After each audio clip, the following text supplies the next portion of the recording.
My dear students, আচ্ছা দেখে নাও vitamin C এর রাসায়নিক নাম কি? সঠিক উত্তর হচ্ছে অ্যাসকর্বিক অ্যাসিড। আচ্ছা, আমরা গুরুত্বপূর্ণ কিছু স্টাডি ম্যাটেরিয়াল দেখে নিই। আচ্ছা, কি বলছে? ভিটামিন সি এর অভাবে কি কি রোগ হয় সেই জিনিসগুলো একটুখানি আমাদের জানতে হবে। প্রথম কথা হচ্ছে ভিটামিন সি এর অভাবে কিন্তু স্কারভি রোগ হয়। এই স্কারভি রোগ কি? যেটা দাঁতের মাড়ি ক্ষয় করে বা রক্ত পড়া। টক জাতীয় ফল যেমন পাতিলেবু এবং আমলকিতে প্রচুর পরিমাণে কিন্তু ভিটামিন সি থাকে। ভিটামিন এ এর রাসায়নিক নাম হচ্ছে রেটিনল, যার অভাবে রাতকণা বা নাইট ব্লাইন্ডনেস কিন্তু রোগ তৈরি হয়। আচ্ছা, ভিটামিন ডি এর ক্যালসিফেরল, যার অভাবে শিশুদের রিকেট হয়। আচ্ছা, ভিটামিন বি12 হচ্ছে সায়ালাকোবালামিন, যা কোবাল ধাতু পাওয়া যায়, যা অ্যামোনিয়া দূর করতে সাহায্য করে থাকে। নেক্সট প্রশ্ন, রান্নার গ্যাসে মূলত কি থাকে? অর্থাৎ প্রধানত যে এলপিজি যে রান্নার গ্যাস, সেই গ্যাসে কি থাকে? সেটা হচ্ছে বিউটেন এবং প্রোপেন থাকে। আচ্ছা, দেখে নিই আমরা এলপিজির পুরো কথা কি। এলপিজির পুরো কথা হচ্ছে লিকুইড পেট্রোলিয়াম গ্যাস। এলপিজি মূলত তরলীকৃত আইসোবিউটেন এবং প্রোপেন থাকে। এলপিজি আসলে গন্ধহীন, গ্যাস লিক করলে যাতে সহজে বোঝা যায়, এজন্য এতে দুর্গন্ধযুক্ত ইথাইল মার ক্যাপটেন মেশানো হয়। সিএনজি বা কম্প্রেসড ন্যাচারাল গ্যাস এবং বায়োগ্যাসের প্রধান উপাদান হলো মিথেন। মিথেনকে মার্স গ্যাস বলা হয় কারণ এটি জলাভূমিতে উৎপন্ন হয়। তাহলে মিথেনকে কি গ্যাস বলে? মার্স গ্যাস হিসেবেও কিন্তু চিহ্নিত করা হয়ে থাকে। গাড়ির পিছনের দৃশ্য দেখার জন্য রিয়ার ভিউ মিরর কোন ধরনের দর্পণ ব্যবহার করা হয়ে থাকে? দেখো, আমরা গাড়ির পেছন দেখার জন্য আমরা যে ধরনের দর্পণ ব্যবহার করে থাকি সেটা হচ্ছে কনভেক্স দর্পণ। কারণ কি? কনভেক্স দর্পণ হচ্ছে সেই দর্পণ যেটা আমরা সহজে, এটা অনেকটা কিন্তু আয়নার মতো, যে পেছনে কি আছে সেই জিনিসগুলো চালক দেখতে পায়, যার ফলে যেটা হয়, গাড়ি পেছনে কোনো বড় গাড়ি আছে কিনা বা কোনো ছোট গাড়ি আছে কিনা বা কোনো মানুষ পেছনে এসে গেছে কিনা, ড্রাইভার যাতে দেখতে পায় সেই জন্য কিন্তু কনভেক্স মিরর কিন্তু লাগানো থাকে। নেক্সট প্রশ্ন, পশ্চিমবঙ্গে সরকারের যে গৃহীত একটি উল্লেখযোগ্য প্রকল্প, সেই প্রকল্পটি কবে শুরু হয়? সেটা হচ্ছে 2021 সালে। আচ্ছা, এমজিএনআরইজিএ বা 100 দিনের কাজ প্রকল্পের আবেদন করার মধ্যে কত দিনের মধ্যে বাধ্যতামূলক? সেটা হচ্ছে 15 দিন। আচ্ছা, এমজিএনআরইজিএ এটা হচ্ছে পুরনো নাম, যার নাম হচ্ছে Mahatma Gandhi national rural employment guarantee act. এটি 2005 সালে পাশ হয়েছিল 2রা ফেব্রুয়ারি। 2006 সালে অন্ধ্রপ্রদেশে প্রথম চালু হয় এনআরইজিএ এবং 2009 সালে মহাত্মা গান্ধীর নাম যুক্ত হয়।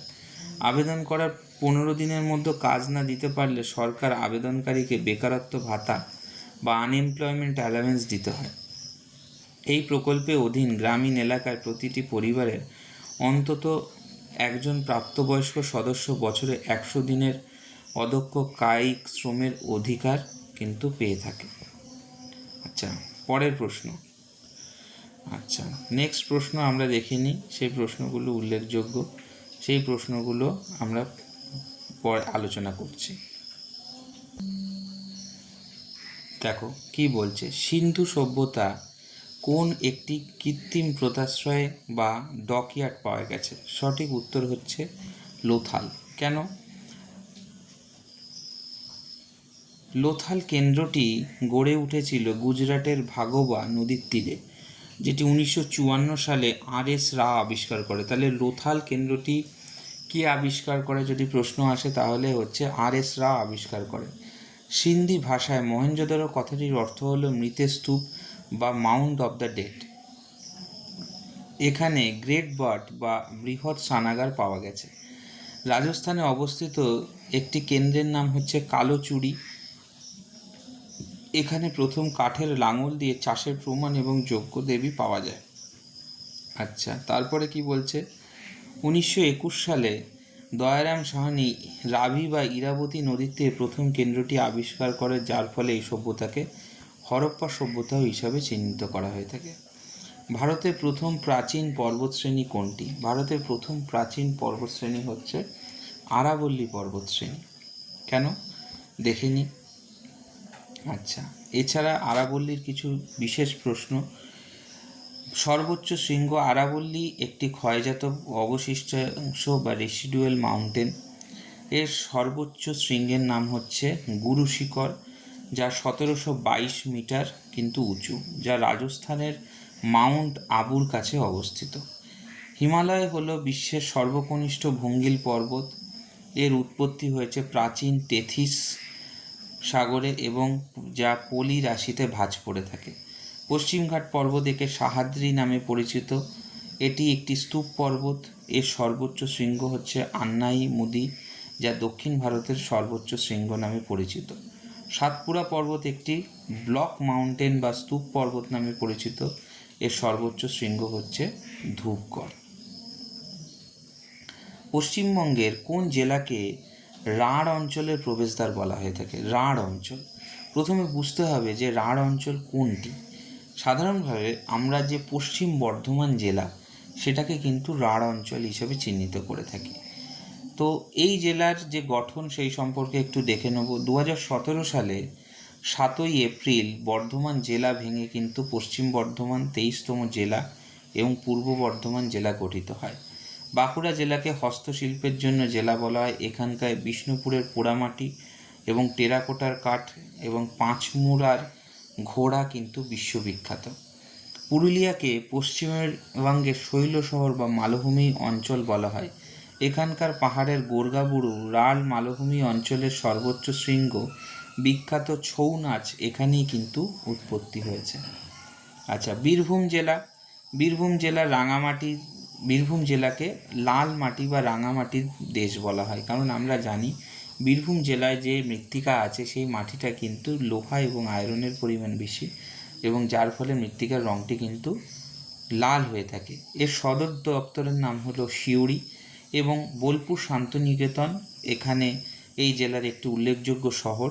এবং বীরভূম জেলার একটি উল্লেখযোগ্য ছোট শহর হচ্ছে বক্রেশ্বর, যেখানে তাপবিদ্যুৎ কেন্দ্র এবং উষ্ণ জলপ্রপাত দেখা যায়। ভারতের সংবিধানে কত নম্বর ধারায় অস্পৃশ্যতা দূরীকরণ সম্পর্কে বলা রয়েছে? সঠিক উত্তর হচ্ছে 17 নং ধারায়। দেখে নিই বিষয়টা কি। 17 নং ধারায় হচ্ছে ভারতের সংবিধানে অস্পৃশ্যতা দূরীকরণ। 14 নং ধারায়, এই ধারায় আইনের চোখে সমতা বা ইকুয়ালিটি বিফোর ল এবং আইন কর্তৃক সমভাবে সংরক্ষিত হওয়ার অধিকারের কথা বলা হয়েছে। 15 নং ধারায় রাষ্ট্র কোনো ধর্ম, জাতি বা বর্ণ বা লিঙ্গ, জন্মস্থানের ভিত্তিতে বৈষম্য করতে পারবে না সেই সম্পর্কে কিন্তু ব্যাখ্যা করেছে। 16 নং ধারায় সরকারি চাকরিতে কর্মসংস্থান এবং সমস্ত নাগরিককে সমান সুযোগ সুবিধার কথা বলা হয়েছে।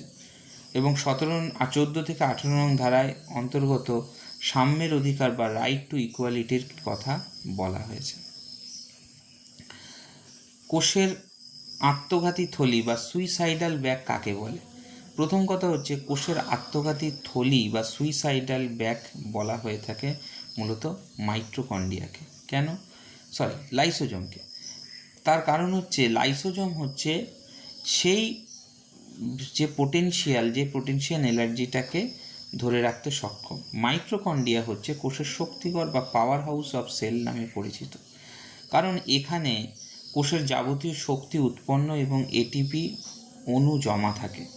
রাইবোজোম, একে কোষের প্রোটিন ফ্যাক্টরি বলা হয়, কারণ এটি প্রোটিন সংশ্লেষ এবং তৈরিতে প্রধান ভূমিকা পালন করে থাকে। গলগি বডি, এটিকে কোষের ট্রাফিক পুলিশ বলা হয়ে থাকে, কারণ এটি কোষের খরিত পদার্থ পরিবহন এবং প্যাকেজিংয়ে কিন্তু পথ নির্দেশ করে থাকে। বিখ্যাত ভাংড়া নৃত্যটি কোন রাজ্যের সাথে সম্পর্কিত? ভাংড়া অর্থাৎ এটা একটা মূলত নৃত্য যেটি পাঞ্জাবে প্রচুর পরিমাণে কিন্তু প্রসিদ্ধি লাভ করেছে, ভাংড়া। আচ্ছা, প্রথম কথা বলে রাখি, পাঞ্জাবের অন্যান্য যে উল্লেখযোগ্য নাচ আছে তার মধ্যে পুরুষের নাচ অর্থাৎ পাঞ্জাবি মহিলাদের অত্যন্ত একটি নাচ হলো গিদ্দা। রাজস্থানের একটি উল্লেখযোগ্য লোকনৃত্য হচ্ছে ঘুমর। আমরা ঘুমরকে রাজস্থানের একটি উল্লেখযোগ্য নৃত্য হিসেবে চিহ্নিত করে থাকি। হরিয়ানার নাচ যেটা হচ্ছে সোয়াং বা সাং নামে কিন্তু পরিচিত। বক্সার যুদ্ধ কত সালে হয়েছিল? ভীষণ ইম্পর্টেন্ট প্রশ্ন, ভিভিআই। বক্সার যুদ্ধ হয়েছিল 1764 সালে। উল্লেখযোগ্য বিষয়গুলো আমরা দেখে নিই। 1757 সালে 23শে জুন লর্ড ক্লাইভ এবং সিরাজউদ্দৌলার মধ্যে ঐতিহাসিক যে যুদ্ধ হয়েছিল সেটি পলাশির যুদ্ধ নামে পরিচিত, যা ব্রিটিশ শাসনের ভিত গড়ে দেয়। 1761 সালে মারাঠা এবং আফগান শাহ আবদালির মধ্যে পানিপথের তৃতীয় যুদ্ধ ঘটেছিল, যেখানে মারাঠারা শোচনীয়ভাবে পরাজিত হয়। 1765 সালে লর্ড ক্লাইভ এবং মুঘল সম্রাট দ্বিতীয় শাহ আলমের কাছ থেকে ইস্ট ইন্ডিয়া কোম্পানির থেকে বাংলার দেওয়ানি লাভ হয়। তাহলে 1765-তে কিন্তু বাংলার দেওয়ানি লাভ হয়। বক্সারের যুদ্ধের প্রতিপক্ষ 1764 সালে 22শে অক্টোবর এই যুদ্ধে একদিকে ছিল ইংরেজ, অন্যদিকে হেক্টর মুনরো এবং মীর কাসিম এবং অযোধ্যার নবাব সুজাউদ্দৌলা এবং মুঘল সম্রাট দ্বিতীয় শাহ আলমের সম্মিলিত বাহিনী। কোন ভারত নদীকে দক্ষিণ ভারতের গঙ্গা বলে? প্রথম কথা আমাদের জানতে হবে, দক্ষিণ ভারতের গঙ্গা আমাদের উত্তর ভারতের গঙ্গা যেরকম গঙ্গা নদ, তেমনি দক্ষিণ ভারতকে কিন্তু আমরা গোদাবরীকে দক্ষিণ ভারতের গঙ্গা বলি। গোদাবরী নদী দক্ষিণ ভারতের দীর্ঘতম নদী, যা 1465 কিলোমিটার পর্যন্ত বিস্তৃত এবং দৈর্ঘ্যের কারণে একে বৃদ্ধ গঙ্গা নামে পরিচিত হয়। এর উৎপত্তিস্থল মূলত মহারাষ্ট্রের ত্রাম্বকেশ্বর। কাবেরী নদী দক্ষিণ ভারতের একটি উল্লেখযোগ্য চিরপ্রবাহী নদী হচ্ছে কাবেরী নদী, কারণ দক্ষিণ ভারতের একটি উল্লেখযোগ্য পবিত্র নদী হিসাবেও কিন্তু চিহ্নিত। আচ্ছা, ধর্মীয় পবিত্রতার দিক থেকে একে দক্ষিণ ভারতের গঙ্গা নামে কিন্তু বলা হয়ে থাকে। কৃষ্ণা নদীর উৎপত্তিস্থল মহারাষ্ট্রের মহাবালেশ্বর, অন্ধ্রপ্রদেশের বিখ্যাত নাগার্জুন সাগর বাঁধ এর উপরে অবস্থিত। উড়িষ্যার বিখ্যাত হীরাকুদ বাঁধ, যা দীর্ঘতম নদী মাটির বাঁধ, এইটি মহানদীর উপর গড়ে উঠেছে। সান্দাকফু পশ্চিমবঙ্গের সর্বোচ্চ শৃঙ্গ।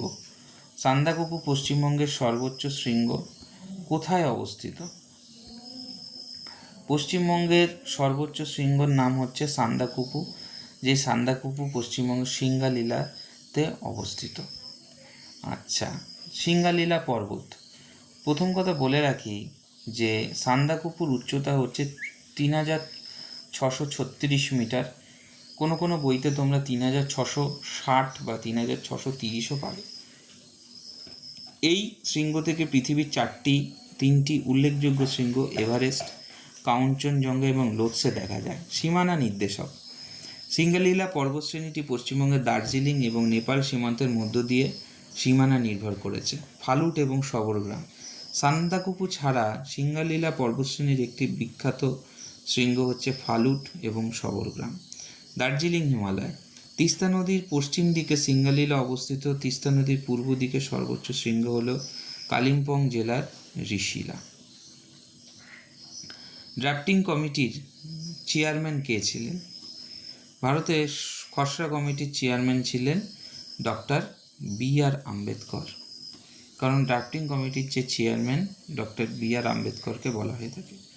1947 সালে 29শে আগস্ট মোট 7 জন সদস্য নিয়ে খসড়া বা ড্রাফটিং কমিটি তৈরি হয়েছিল। Doctor B.R.. আম্বেদকরকে ভারতীয় সংবিধানের জনক বলা হয়। রাজেন্দ্র প্রসাদ, তিনি গণপরিষদ বা কনস্টিটিউয়েন্ট অ্যাসেম্বলির স্থায়ী সদস্য বা পার্মানেন্ট চেয়ারম্যান ছিলেন এবং ভারতের প্রথম রাষ্ট্রপতি ছিলেন। জওহরলাল নেহরু, তিনি গণপরিষদের অবজেক্টিভ রেজলিউশন, যা পরে প্রস্তাবনা বা প্রিয়াম্বেল পাস করেছিলেন। সর্দার বল্লভভাই প্যাটেল, তাকে ভারতের লৌহ মানব বা আয়রন ম্যান অফ ইন্ডিয়া বলা হয়ে থাকে, এবং তিনি ভারতের বিসমার্ক নামেও কিন্তু পরিচিত। তিনি রাজ্যের পুনর্গঠন এবং মৌলিক অধিকার কমিটির প্রধান ছিলেন। নেক্সট প্রশ্ন, ভারতের সাধারণ লবণের নাম আমরা প্রত্যেকেই জানি NaCl বা সোডিয়াম ক্লোরাইড। আচ্ছা, এ সংক্রান্ত বিভিন্ন টাইপের প্রশ্ন আমরা দেখে নেব। সোডিয়াম কার্বনেট অর্থাৎ Na2CO3, একে সাধারণ ভাষায় কাঁচকাটা সোডা বা ওয়াশিং সোডা বা ধোয়ার সোডা বলা হয়ে থাকে। এটি কাঁচ এবং সাবান শিল্পে ব্যবহৃত হয়। সোডিয়াম বাইকার্বনেট NaHCO3, যেটি খাবার সোডা বা বেকিং সোডা নামে পরিচিত, এটি কেক পাউরুটি নরম করতে এবং অ্যান্টাসিড তৈরি করতে ব্যবহৃত হয়। ক্ষার ধাতু সোডিয়াম বা Na হলো একটি তীব্র তড়িৎ ধনাত্মক ক্ষার ধাতু, যা এতটাই নরম যে ছুরি দিয়ে কাটা যায় এবং কেরোসিনের নিচে ডুবিয়ে রাখা যায়। সমযোজী বনাম তড়িৎযোজী সোডিয়াম ক্লোরাইড সাধারণ লবণ, যা তড়িৎযোজী বা আয়নীয় যৌগ বা আয়নিক কম্পাউন্ড দ্বারা কিন্তু গঠিত হয়ে থাকে। ইউনেস্কো সদর দপ্তর আমরা প্রত্যেকেই জানি কোথায় অবস্থিত, সেটা হচ্ছে নিউ ইয়র্ক, প্যারিস। ইউনেস্কোর পুরো নাম হচ্ছে United Nations Educational Scientific Cultural Organisation. এটি 1945 সালে প্রতিষ্ঠিত হয়, যেটি ঐতিহ্যবাহী স্থান বা ওয়ার্ল্ড হেরিটেজ সাইট ঘোষণা করে। নিউ ইয়র্ক এটি জাতিসংঘের প্রধান কার্যালয় বা ইউনাইটেড নেশনস নামে কিন্তু পরিচিত, এবং শিশুদের তহবিল বা ইউনিসেফ এদের সদর দপ্তর অবস্থিত। জেনেভা হচ্ছে হুয়ের সদর দপ্তর, এবং WTO বা আন্তর্জাতিক লেবার অর্গানাইজেশন বা ইন্টারন্যাশনাল লেবার অর্গানাইজেশন এটাও কিন্তু সুইজারল্যান্ডের জেনেভায় অবস্থিত। আন্তর্জাতিক ইন্টারন্যাশনাল মেরিন অর্গানাইজেশন বা কমনওয়েলথ অফ নেশন কিন্তু লন্ডনে অবস্থিত। ঠিক আছে, আচ্ছা নেক্সট দেখে নিই। গৌতম বুদ্ধ তার বাণী কোথায় প্রচার করেছিলেন? ধর্মচক্র প্রবর্তন নামে পরিচিত। প্রথম কথা হচ্ছে গৌতম বুদ্ধ তার বাণী প্রচার করেছিলেন সারনাথে, এবং গৌতম বুদ্ধ সংক্রান্ত বিভিন্ন টাইপের প্রশ্ন আমরা দেখে নেব। লুম্বিনী কি? নেপালের লুম্বিনী নামক স্থানে কপিলাবস্তুর শাক্য বংশে গৌতম বুদ্ধের জন্ম হয়েছিল 563 খ্রিস্টপূর্বাব্দে। বোধগয়া বিহারের বোধগয়ায় নিরঞ্জনা নদীর তীরে অশ্বত্থ গাছের নিচে বুদ্ধদেব কঠোর তপস্যায় এবং দিব্যজ্ঞান বা বোধি লাভ করেন। কুশীনগর উত্তরপ্রদেশের কুশীনগরে বুদ্ধদেব দেহত্যাগ করেন, এবং বৌদ্ধ ধর্মে এটি মহাপীরি নির্বাণ নামে কিন্তু পরিচিত। পাঁচজন শিষ্য কি? সারনাথের মৃগদাব বা হরিণ উদ্যানে তিনি প্রথম 5 জন শিষ্যের কাছে কিন্তু বাণী প্রচার করেছিলেন। আচ্ছা, লোকটাক হ্রদ কোথায় অবস্থিত? লোকটাক হ্রদ অবস্থিত মণিপুরে। আচ্ছা দেখে নিই ইম্পর্টেন্ট কিছু প্রশ্ন। ভাসমান জাতীয় উদ্যান এটা কোথায়? লোকটাক হ্রদের উপরেই অবস্থিত একমাত্র ভাসমান জাতীয় উদ্যান। এটা কিন্তু পরীক্ষায় বারংবার কিন্তু এই প্রশ্নটা আসে। প্রথম কথা বলে রাখি যে কিউবুল লামজাও ন্যাশনাল পার্ক এটা কিন্তু একটা ভাসমান জাতীয় ন্যাশনাল পার্ক, যেটা কিন্তু মণিপুরে অবস্থিত। আচ্ছা, ফুমডিস কি? এই হ্রদে ভাসমান বা পচা মরা উদ্ভিদের যে আস্তরণ লক্ষ্য করা যায়। আস্তরণ মানে হচ্ছে কোনো একটা জায়গায় যে যখন এই যে লোকটাক হ্রদটা আমরা যদি ভালো করে দেখি, তাহলে কিন্তু এর উপর যে মরা উদ্ভিদের এক প্রকার আস্তরণ দেখা যায়, সেই আস্তরণটাকেই আমরা কিন্তু ফুমডিস নামে পরিচিত। নাচনে হরিণ কিউবুল লামজাও জাতীয় উদ্যানে অত্যন্ত বিপদসম্পন্ন সাংঘাই হরিণ বা সাংঘাই ডিয়ার পাওয়া যায়, যা নাচনে হরিণ বা ড্যান্সিং ডিয়ার নামে পরিচিত। উত্তর পূর্ব ভারতের বৃহত্তম লোকটাক হ্রদ সমগ্র উত্তর পূর্ব ভারতের বৃহত্তম মিষ্টি বা স্বাদু জলের হ্রদ। আচ্ছা, পশ্চিমবঙ্গে কোন নদীর তীরে দুর্গাপুর ব্যারেজ অবস্থিত? প্রথম কথা হচ্ছে পশ্চিমবঙ্গের দুর্গাপুর ব্যারেজ আমরা যদি ভালো করে দেখি যে আমাদের যে ডিভিসি অর্থাৎ দামোদর যে রিভার, সেই রিভারের উপর কিন্তু অবস্থিত হচ্ছে আমাদের যে রিভার বেসড যে প্রসেস, সেই প্রসেসের মধ্যে দুর্গাপুর ব্যারেজ। আচ্ছা, দামোদর সংক্রান্ত বিভিন্ন প্রশ্ন, সেই প্রশ্নগুলো কি কি? বাংলার দুঃখ। প্রথম কথা হচ্ছে দামোদরকে আমরা কিন্তু বাংলার দুঃখ হিসেবে চিহ্নিত করি। ডিভিসি প্রজেক্ট কি? 1948 সালে ভারতে প্রথম বহুমুখী নদী উপত্যকা পরিকল্পনা হিসেবে ডিভিসি বা দামোদর ভ্যালি কর্পোরেশন গঠিত হয়। এটি আমেরিকার টেনেসি ভ্যালি অথরিটি বা টিভিএর মডেলে কিন্তু তৈরি। তিস্তা নদী, তিস্তাকে উত্তরবঙ্গের জীবনরেখা বা ত্রাসের নদী বলা হয়। এর উৎপত্তি সিকিমের জেমু হিমবাহ থেকে। দামোদর উৎস, প্রথম কথা হচ্ছে দামোদর নদীর উৎপত্তি ছোটনাগপুরের মালভূমির খামারপাত থেকে কিন্তু দামোদরের উৎপত্তি লাভ করেছে। লোকসভায় কার্যকালের মেয়াদ কত? আচ্ছা, প্রথম কথা হচ্ছে লোকসভায় কার্যকালের মেয়াদ হচ্ছে 5 বছর। এছাড়া কিছু উল্লেখযোগ্য প্রশ্ন আছে, যেমন লোকসভা হলো ভারতীয় সংবিধানের নিম্নকক্ষ বা লোয়ার হাউস নামে পরিচিত। রাষ্ট্রপতি চাইলে 5 বছর পূর্ণ হওয়ার আগে প্রধানমন্ত্রীর পরামর্শে লোকসভা কিন্তু ভেঙে দিতে পারে। রাজ্যসভা হচ্ছে আপার হাউস, আমরা প্রত্যেকেই জানি এটি স্থায়ী কক্ষ, একটি ভেঙে দেওয়া যায় না, এর মেয়াদ হচ্ছে 6 বছর। ওই জন্য রাজ্যসভার মেম্বার হলে সে 6 বছর কিন্তু স্থায়ী হতে পারে। ন্যূনতম এমপি হওয়ার জন্য 25 বছর এবং রাজ্যসভার সদস্য হওয়ার জন্য 30 বছর প্রয়োজন।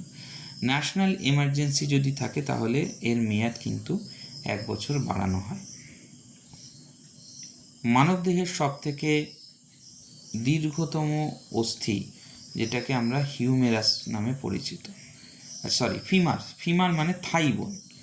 আমরা যে এই যে আমাদের যদি দুটো পা হয়, এই পায়ের এই যদি আমি হাঁটু ধরি, তাহলে এইখানে যে বোনটা থাকে সেই বোনটা হচ্ছে ফিমার। ঠিক আছে, প্রথম যে ফিমার বোনের দীর্ঘতম। একে থাই বোন নামে পরিচিত। এটি মানবদের শক্ত এবং সবচেয়ে ভারী হাড়ও বটে। স্টেপিস কি মানুষের দেহে? স্টেপিস হচ্ছে মানবদেহের ক্ষুদ্রতম বা ছোট হাড়।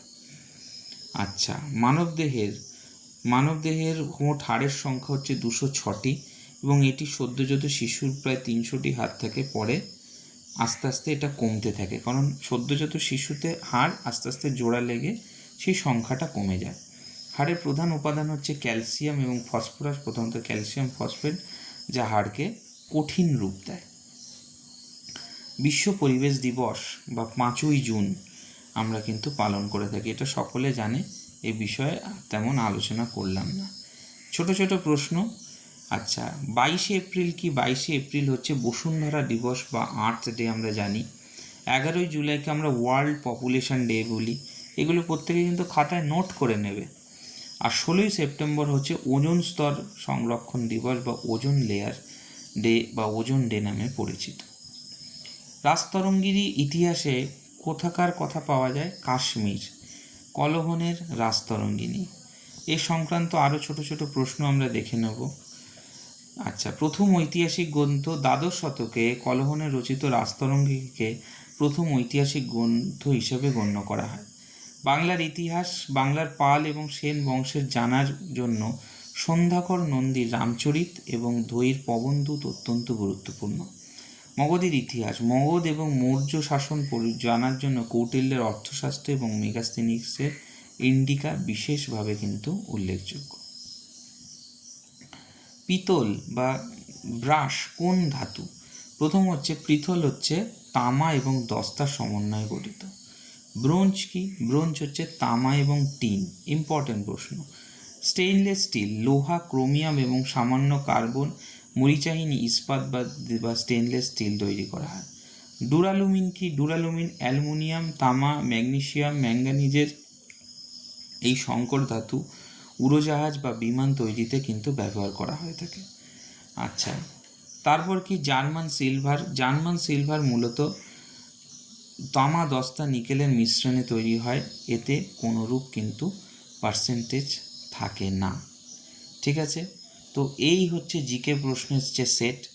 এর সাথে একটি জিনিস উল্লেখ করব, আমাদের কিন্তু জিকে ক্লাস যেরকম আমাদের ইউটিউবে কন্টিনিউ চলছে, এর সাথে সাথে তোমরা দেখতে পাবে প্লে লিস্টে গেলে প্রতিদিনের যে ক্লাস সেগুলো কিন্তু ইউটিউবে আমরা আপলোড করে দিই। এর সাথে আমরা একটা বই বার করেছি, যে বইটি সংগ্রহ করতে পারবে 8250586952 এই মোবাইল নম্বরে যদি ফোন করো, বা আমাদের ডেসক্রিপশানে কিন্তু এই মোবাইল নম্বরটি দেয়া আছে, সেখান থেকে তোমরা ফোন করলে ইন ডিটেলস তোমরা জানতে পারবে।